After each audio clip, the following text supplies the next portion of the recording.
The BWI Daily Edition. We have been taking a long, hard look at Penn State training camp. That is wrapping up, and that means we're going to be talking about a couple of other things.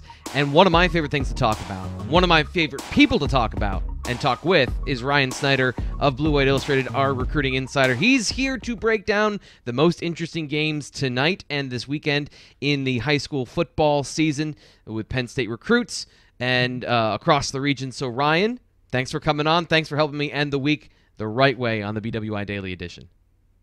August 27th, man, finally some high school ball here in Pennsylvania, and most importantly, some non-conference games. You know, we had a lot of conference games last year, but you know, to get those Philly schools going to Pittsburgh, like we'll talk about, and some of the bigger schools in the Harrisburg area face each other, who don't always play each other every year. It's going to be fun to watch. I'm looking forward to it. Yeah, it's going to be really exciting, and we're going to get to one of the reasons why it's exciting for me at the end, an article you did yesterday at bwi.rivals.com about the tape you're most excited to look at. And you're right, when we have these non-conference matchups between really good schools, we get way more information than we had last year, and we got so little information last year, so we're getting it thick and fast here at the beginning of the season in a perfect little window between where the season starts for Penn State football and when the high school football season starts. So there are big games this weekend. We'll start with some on Friday and a couple across the region in Pennsylvania. What's your first game that you're looking at that you're noticing and you want to highlight with Penn State recruits for tonight? Yeah, well, there's three big ones. We'll start with the game I'm going to, which is LaSalle College High coming out to Bishop McDevitt here in Harrisburg.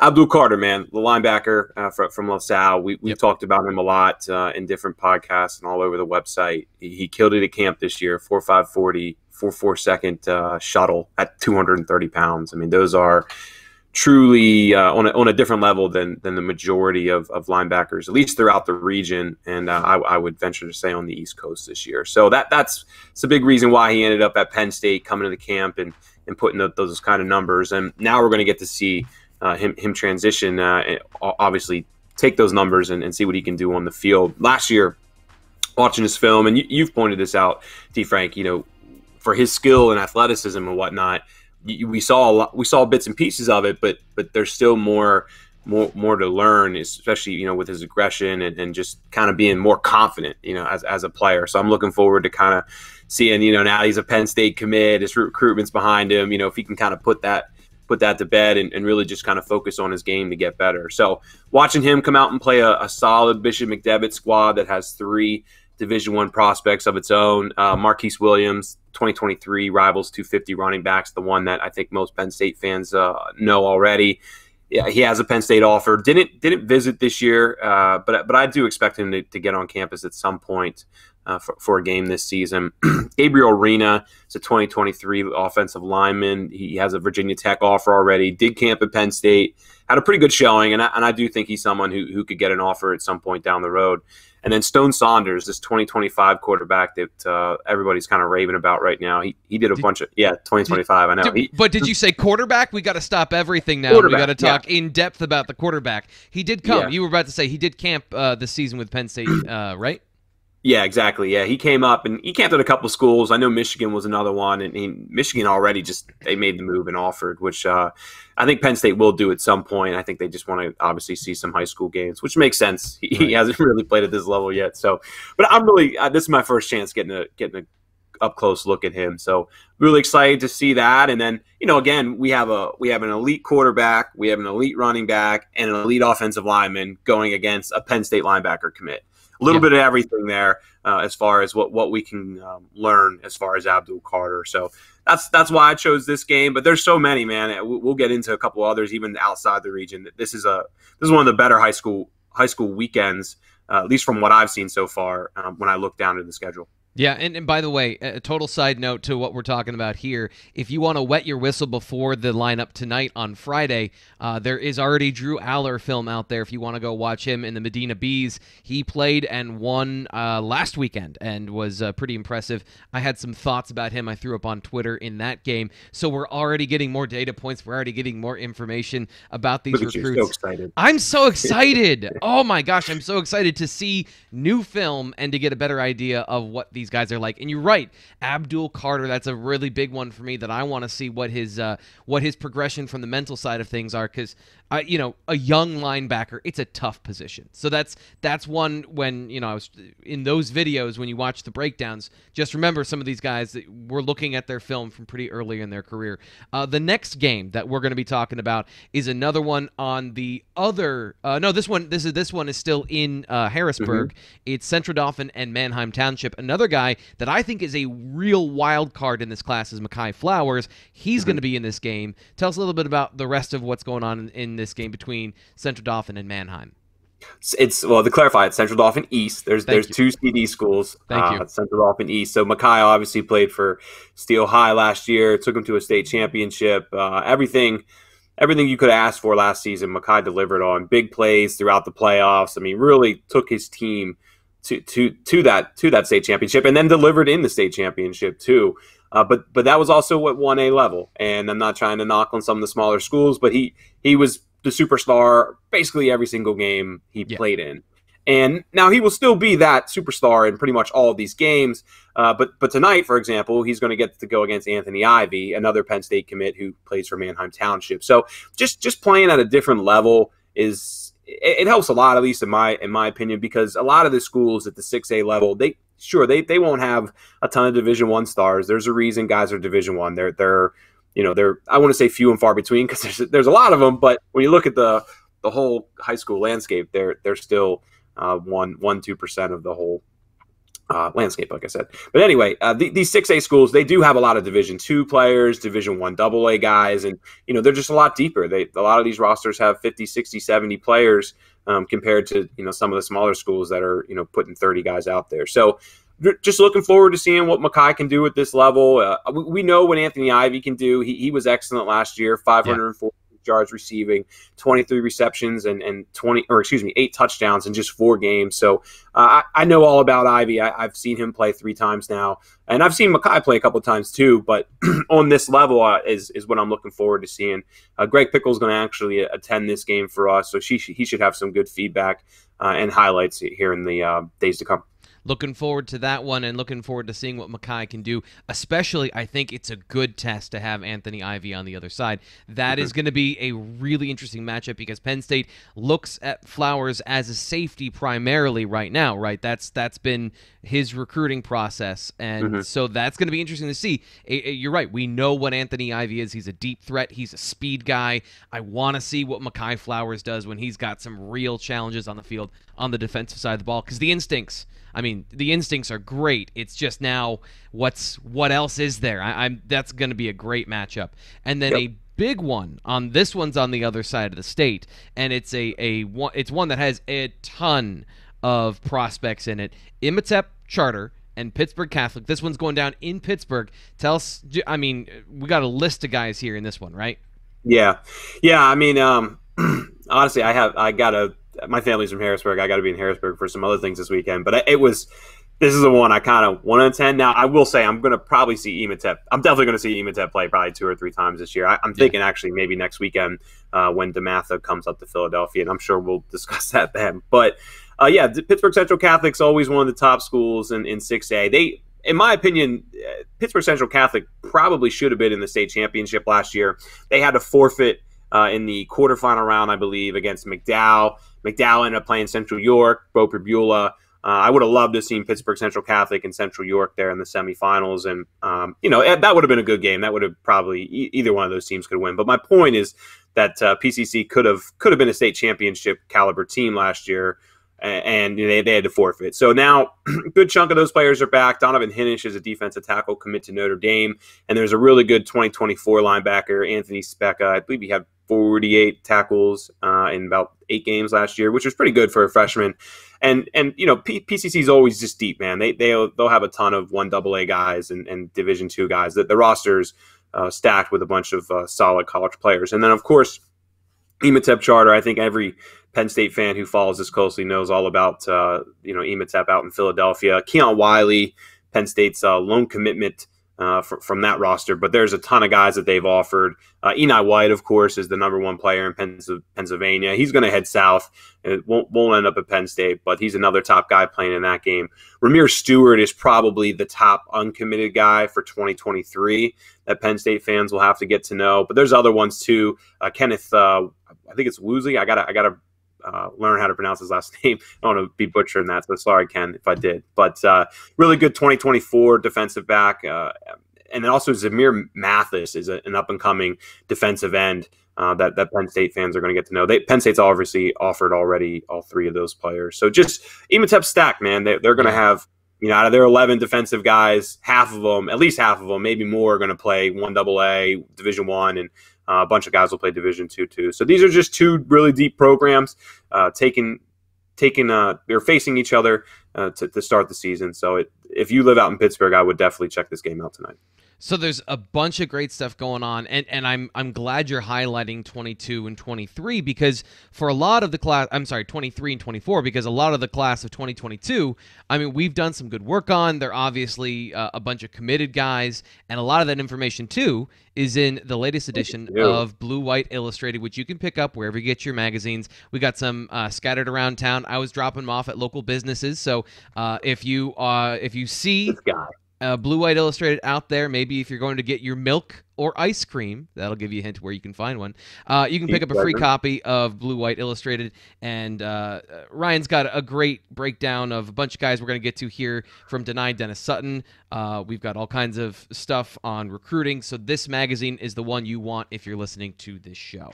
That's all we did in July, man. I felt like that's we obviously talk a lot of football in this, but recapping all of July, you'll get a lot of that. I think we'd have almost 20 pages of recruiting in that one, so it's a good one if you want to recap what Penn State did and just looking forward to the season. Yeah, and a couple of my breakdowns, if you've seen them on the website, they're in the magazine. You guys make me sound so smart and concise when you put my stuff in a magazine. All of that filler just gets wiped right out. Another really interesting thing, speaking of the class of 2022, that I want to highlight, bwi.rivals.com. Ryan did a great breakdown and did all the math on points per player. I have that right, points per player, right? Yep. That's the article that was up this week. I love the insight into what that means because it really gets down into, as Ryan describes in the article, how does Penn State rank if you look at that and versus the rest of the country and not just looking at total volume of points. So bwi.rivals.com, if you are not a member yet, use the promo code BWI60. I've been putting it up all month long. You want to get it here. Here is the promo code BWI60. 2 months free of Blue White Illustrated. So bwi.rivals.com/subscribe. I'm going to karate chop a computer at one point. let me get a chance real quick. I want to talk about that article just for a couple of minutes here. And basically, sure. The reason I did this article last year when Penn State's class was, everyone was talking down on it. It's whatever, right? Late, low in the 20s or 30s, whatever it was, I forget. But it was, nowhere near the standard of what most people expect, and it was a very small class.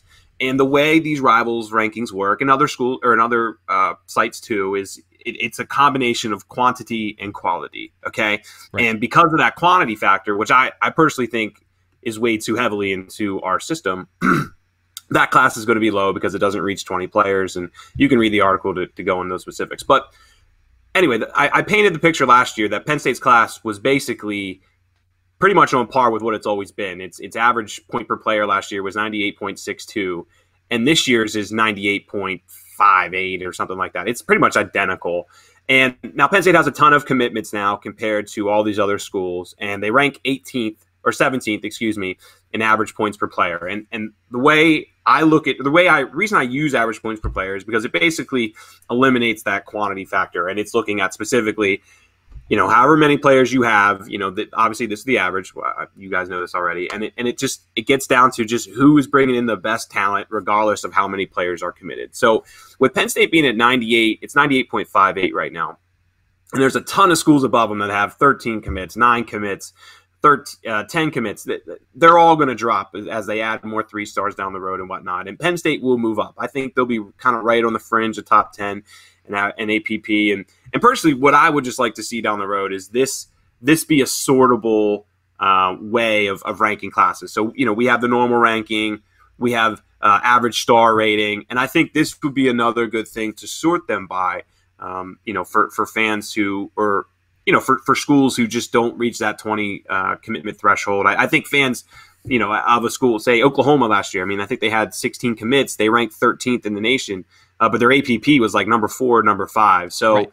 Just whenever you don't reach that 20 commitment threshold, if you sort by APP, it gives you a much better feel for, well, we have a lot of talent here. We just don't have the amount of commitments this year. So that's why I do this article. It doesn't paint Penn State's class in that beautiful sunlight that we've been painting it in for a while. And right. Look, it's still an awesome class. And the fact that they're 17th now, again, it's gonna end up closer to top 10. I just like to do this to give fans a better perspective of really kind of how this class ranked to last year, which the APPs are pretty much identical. Now, Penn State has a kicker. Well, they had a kicker last year, too, which brought those down a little bit. And if you do eliminate Bacchetta, and only just because a lot of these other schools don't have a kicker committed, it would bump them up into almost like 101, which would bump them up a couple spots. So, but I like looking at rankings in different ways, and that's kind of why I decided to do that now. Well, and I appreciate that, too. I try never to, and never great at this, but never get too high, never get too low. And if you're a Penn State fan and you see that number 1 overall ranking, in the back of your head, because people like Ryan tell you this stuff, it's going to come down. And when it does, people get mad. So having that information, kind of the balance out and watching those two numbers meet where we expect them to, I think gives Penn State fans a good perspective of all of this stuff. And honestly, a good perspective of a class that you and I have talked about and gone in depth with a lot of these guys is a really good class. This is a good class of players. So it's going to be a top 10 class. And it will be a top 10 class. But there's still, those 5-6 schools, you guys know them all now, between Alabama, Clemson, Georgia, we can go on, that are just on a different level right now. And Penn State is recruiting excellent. And they're knocking on the door. They're definitely in that second group. But I think until we get an expanded college football playoff and more schools are getting opportunities to create these upsets and get the attention when the lights are the brightest, you're just going to continue seeing those top 6, 7, maybe 8 or so schools just dominate recruiting rankings. And Penn State's right. They're going to be the best of the rest this year, basically. And weirdly, I still don't understand Notre Dame. I don't get the appeal. Like, I understand they've been in the college football playoff more than other teams. I get that. But they still have this. They have been a perennial to me just based on the expectation that's been delivered of it's Notre Dame. Everyone seems to love Notre Dame. They continually fall short of that. And I guess maybe I'm measuring them against the hype, which you should never do. But it just seems to me like, I don't know. It's because they haven't had a good quarterback.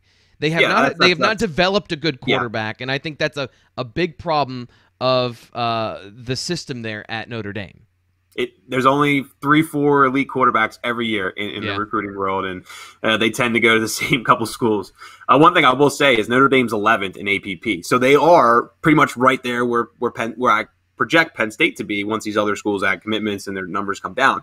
They'll probably be right in the bottom of that elite tier, maybe 8, 9, somewhere in that ballpark when it's all said and done. But they're kind of, on the fringe of that, the Georgia, LSU, Clemson, Ohio States of the world, and that second tier where you'll find Penn State, Michigan, Oregon, Florida, etc.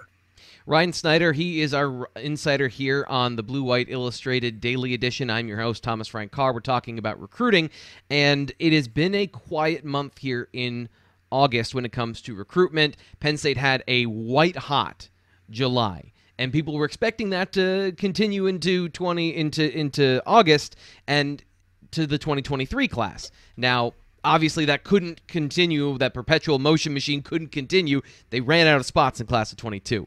That being said, now with the class of 23 getting on the field and getting some games under their belt, do you see some more movement in September with some more commitments or some more players that get offers in 2023? It's possible, man. But look, these guys, they haven't taken any school visits, man. I ran the numbers a couple weeks ago. I think there were 6 2023 kids who took unofficial visits to Penn State back in 2019 when they were first allowed to come and see games. They're 14 at that point?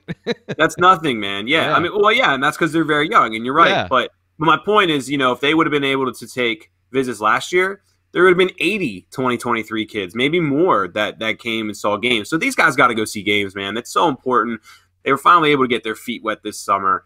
Will we see a kid or two make a move? Yeah, maybe. But if that's my son, I want him to get out to as many games as possible. Take your time. Your whole process right now has been messed up until June, basically. It finally got back to normal in June. August has been a wash because everybody focused on preseason. August is a dead period. We knew recruiting was going to be slow. Fans wanted to obviously see another commitment or two, but August is always pretty dead. Now September coming in, you're going to get your first opportunity to go see, those big Ohio State, Oregon games, Penn State, Auburn, Michigan, Washington. These top prospects are going to go get to see those big time atmospheres, and that's what they need to do right now, and then focus on commitments and whatnot come January, February, etc. So one last article that you and Greg Pickle, our other recruiting reporter, wrote earlier this week that I loved this article, and I wanted to talk about it with you today because I think it is, to what you just said, the class of 2023 had their entire cycle disrupted by COVID. 22 did as well, in a lot of ways on field, maybe more so than in the recruiting visits and getting to know staffs and things like that. So you put down your guy that you wanted to see film from for his senior year, and Greg gave his. So give us who you want to see, and I want to talk about a couple of the other guys on this list, because the class of 22, to me, there's a bunch of them. Yeah, there's a ton. I mean, it's Denai, man. It has to be Denai Dennis-Sutton, because of simple. Obviously, he didn't play last year. And then the year he did play in 2019, he was a defensive tackle. And what happened was, he was a good defensive tackle, but he kind of transformed his body throughout COVID, man. I mean, he was on pace to be a defensive tackle at the Division I level. He was on pace to be 280 plus pounds, maybe even more. And he started eating a lot better. And just getting in the gym more, and now he's a stud, strong side defensive end, ripped as all can be. So, just seeing how he progresses as a defensive end, he was taking on double teams and really kind of, plugging A and B gaps, and now he's going to be expected to really, he's already been good with his hands, but improve with his hands and contain the edge and whatnot. So I want to see just how he transitions there, especially with a whole year of not playing at all. And also, he has an injury right now. He dislocated his shoulder, so he's going to miss. I actually caught up with Denai just 2 days ago. He's going to miss the first game or two, and then we do expect him to be back in September, at the end of September. McDonough actually plays LaSalle, who I'm seeing tonight. They play them at the end of September. I believe it's the Villanova game. So I'll probably go to that instead of Villanova and get a good look at Denai, and then also see Abdul Carter again. So, I think it's simple. You can look at quarterbacks, and my second one would have been Drew Allar, and quarterbacks always make sense for a multitude of reasons. But the fact that he didn't play last year, the fact that his rise to a 5-star was all about his camp performances and not really his tape performances that we saw 2 years ago.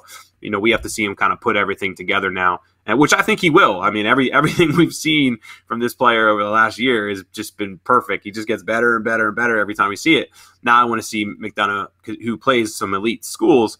I want to see him put that on the field. Yeah. That was. I mean, if you've seen the recruiting video, T. Frank's film room on Denai Dennis-Sutton, and we did a live show after he committed, to me, that's the biggest missing piece is what happened. What has happened to him as a football player, because we saw him on the recruiting circuit. I would love to see all of that stuff translate to the field as well. You got that one. I'm going to go with the one that, if we take the quarterbacks off the table, Malik McNeil is another one that I find super interesting because 6'8", I mean, listed at 340 pounds, but if he was 310 or 309 at this point, I don't know what he is. We haven't. He played no football last year because in the state of Connecticut they shut down the high school season. We saw practice stuff. We saw some stuff of him doing drills, and I want to see all of that size and that coachability, because that was the biggest thing that Phil Troutwine, when I asked him about recruits and what you want in a guy, the guy I had in mind was Malik McNeil. And he talked about, are you coachable? Can you listen to what I say? Can you implement it? And then when we saw Malik McNeil, and these are a little bit unrelated, but I'm bringing them together, we saw him be coachable on film. That's what I think I saw, a lot of him being coachable. So there are some things in his game that concern me about his translation to the Division I level, but with good coaching and good nutrition, and he clearly is on the effort path of maximizing his talent. At 6'8", he's got all the ability in the world to be a good tackle. I want to see what that hard work and that production has done over the last couple of years. And he's a guy that, with the run that they had in July, he might have been one that kind of got pushed to the back burner in your mind. But as one of the tackles in this class, he's a very important piece. Yeah.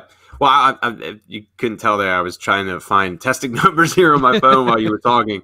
So he ran a 5.6 40 at Penn State. For that size is pretty good. You said, over just pretty much right around 300 pounds. I think he's actually lost a little bit of weight over the summer, which is good. Yeah. We have him around, he's probably closer to 6'7". I should probably update his profile if it still says 6'8". But long story short, he also ran a 5.1 shuttle, which is really good at a player that size. That's quick feet. That's everything.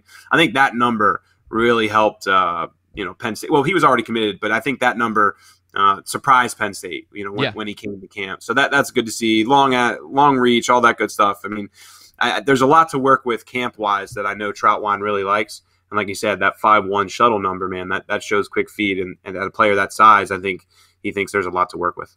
Yeah, so that's a really good one. I could go down. I mean, heck, I want to see more. I just want to see more Caden Saunders because I think he's fun to watch. Like, if we did a total different list of guys that are fun to watch, Caden Saunders, super fun to watch on film.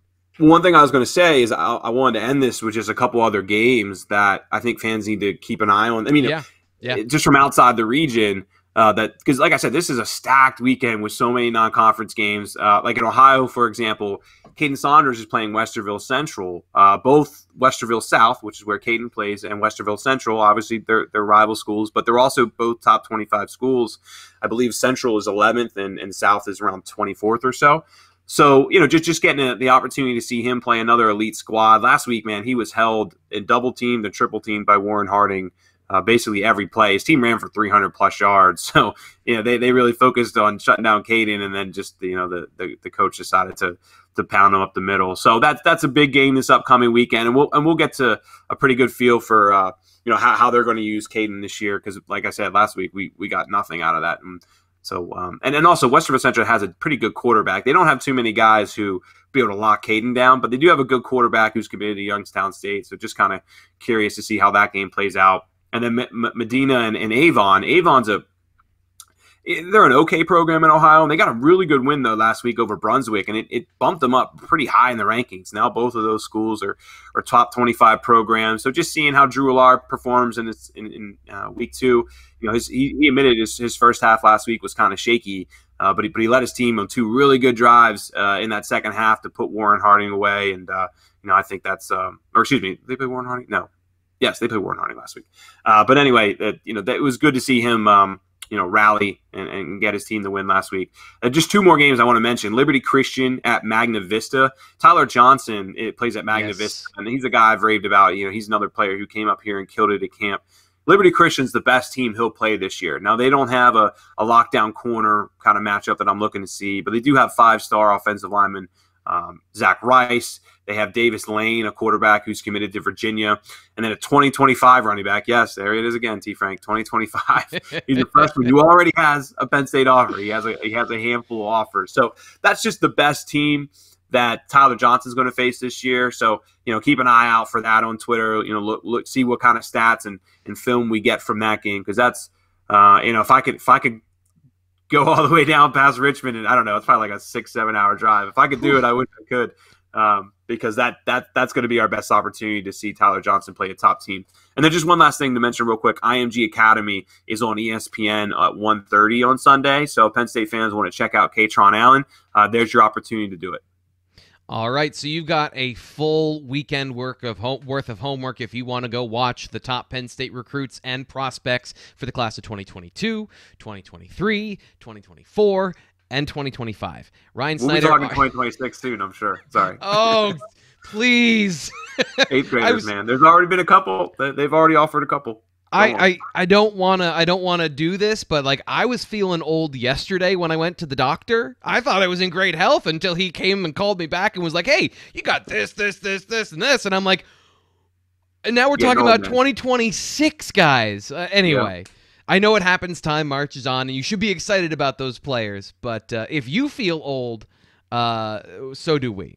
But I have a host of toys over here. I don't know if I've ever showed everybody my kid's playroom, but yeah, I mean, we could go on an adventure on all the Tonka trucks over here. So anyway, let's wrap this up. Yeah, Ryan, thanks for coming on the BWI Daily Edition. Always great to have you on.